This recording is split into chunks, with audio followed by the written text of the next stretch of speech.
He's 28 years old, a free agent, coming off a stint in the NHLPA Player Assistance Program, bounced from Winnipeg to Columbus to Montreal, and if you only know Patrik Laine from the last few years, you'd be forgiven for thinking he was just another talented guy who never quite put it together. But if you were watching hockey in 2018, you know that's not the whole story.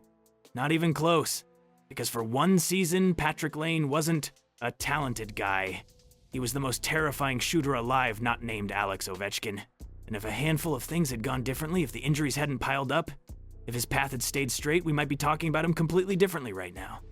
This is the story of 2018 Patrik Laine, the season that convinced an entire league it had found the next great goal scorer in hockey history. The hype was real before he even played a game.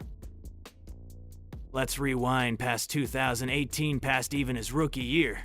Because to understand how big this got, you have to start at the draft. By 2016, Patrik Laine already wasn't a secret. He'd torched Finland's top league as a teenager and helped Finland win gold at the World Juniors. And NHL scouts were openly comparing his shot to one of the best releases in hockey history. When draft day came, the Toronto Maple Leafs took the consensus number 1 Austin Matthews. That left the Winnipeg Jets sitting at number 2 with a gift, a 6'5" sniper with a wrist shot that looked like it belonged in a different sport. And almost immediately, one comparison stuck to him and never let go: Alex Ovechkin. It wasn't just lazy hype. The physical profile matched a big body who could still get pucks off in a hurry. The shot matched that same left circle one-timer that turns power plays into inevitabilities. Even the demeanor matched, calm, almost bored looking, right up until the puck left his stick like it had been fired from something. Then Laine went out and made the comparison look conservative. As an 18-year-old rookie in 2016-17, he scored 36 goals in 73 games, good enough for second in Calder Trophy voting, behind only Matthews. Winnipeg had found a building block. But not everyone was sold yet. Analysts pointed at his shooting percentage, sitting close to 18%, and called it unsustainable. They said he didn't skate well enough, didn't win enough puck battles, didn't defend well enough to ever be a true franchise centerpiece. The knock wasn't, can he score? Everyone agreed he could score.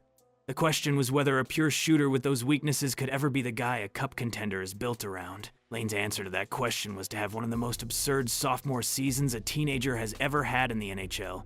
The machine gets built around him. Laine didn't come out of the gate on some record pace in 2017-18. He didn't have to.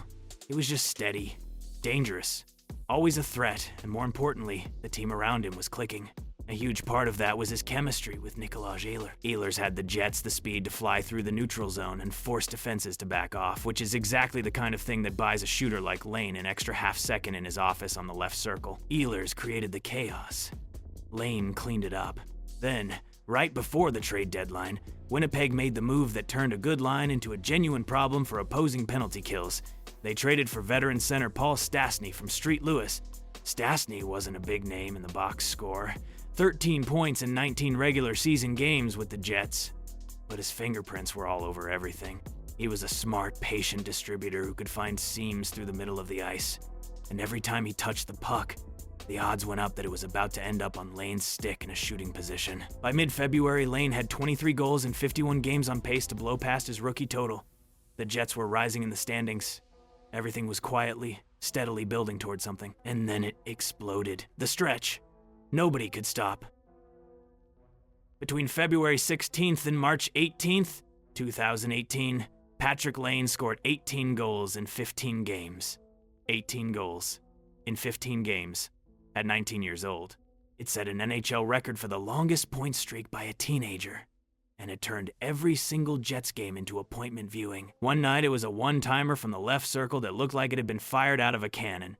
The next, it was a quick-release wrister that beat the goalie clean before he could even square up. Somewhere in the middle of that stretch, Laine scored 7 goals in 3 games. Not 7.7 goals. Defenses knew exactly where he wanted the puck.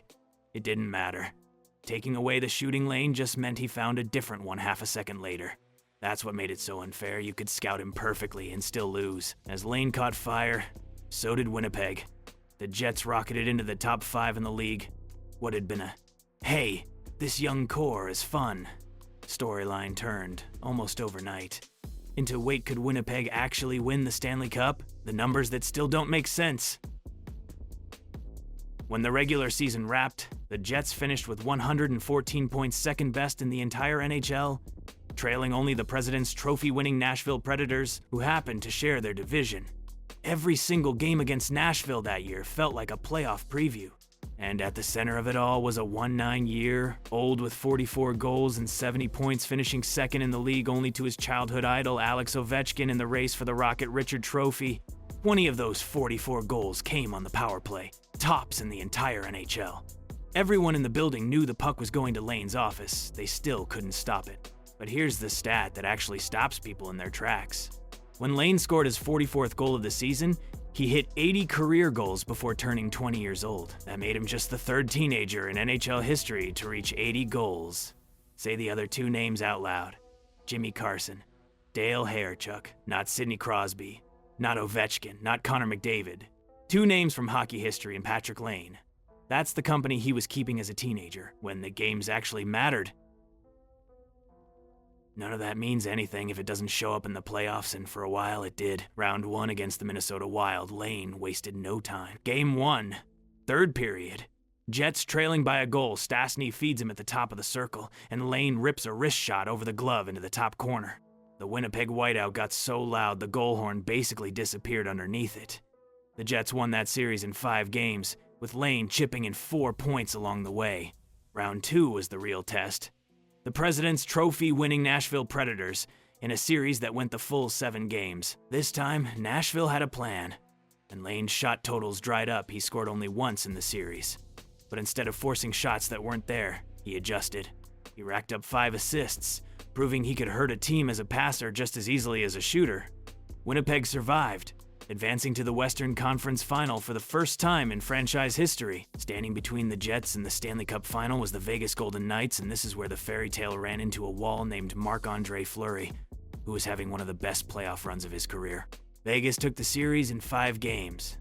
Laine still scored twice, meaning he found the net in every single playoff round that spring. It just wasn't enough, and here's the what if that still stings for Jets fans.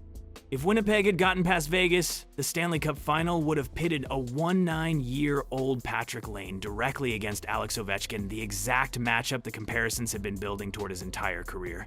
It never happened. At the time, nobody thought that mattered much. Laine was 20. The Jets were young. Surely this was just the opening chapter, the chapter that never came. Looking back, that's the part that's hard to sit with. Nobody in the spring of 2018 thought they were watching a peak. They thought they were watching the start of a decade-long run of Rocket Richard races between Laine and Ovechkin. Instead, the goals slowly got harder to find. Injuries that looked minor at first became a pattern. Winnipeg eventually moved on from him, trading him to Columbus, where flashes of that old shot would show up and then get interrupted again by time on injured reserve. Then, in 2024, came something bigger than hockey. Laine stepped away from the game and entered the NHLPA Player Assistance Program to focus on himself. It was a reminder that the guy lighting up highlight reels was still a person carrying things nobody in the stands could see. He came back. He got traded to Montreal. There were nights, real nights, where he looked like himself again, where that one-timer still made goalies flinch. But the injuries kept finding him. And now, at 28, he's a free agent, with his NHL future more uncertain than it's ever been. Here's the thing that's almost impossible to explain to anyone who wasn't watching in real time. In the spring of 2018, Patrik Laine, generational goal scorer, wasn't a hot take. It was the consensus. A 19-year-old with 44 goals, the league lead in power play goals, a spot alongside Jimmy Carson and Dale Hawerchuk in the record books, and a team 3 wins from the Stanley Cup Final. That wasn't the ceiling. Everyone assumed it was the floor. Maybe that's exactly why this season has become one of hockey's great what-could-have-been stories. Because if the injuries never came, if the story kept going the way it looked like it was going, those Ovechkin comparisons wouldn't sound crazy today. They just sound accurate. For one season, Patrik Laine really did look like the future of goal scoring in the NHL. And that's exactly why the real ones still remember 2018 Patrik Laine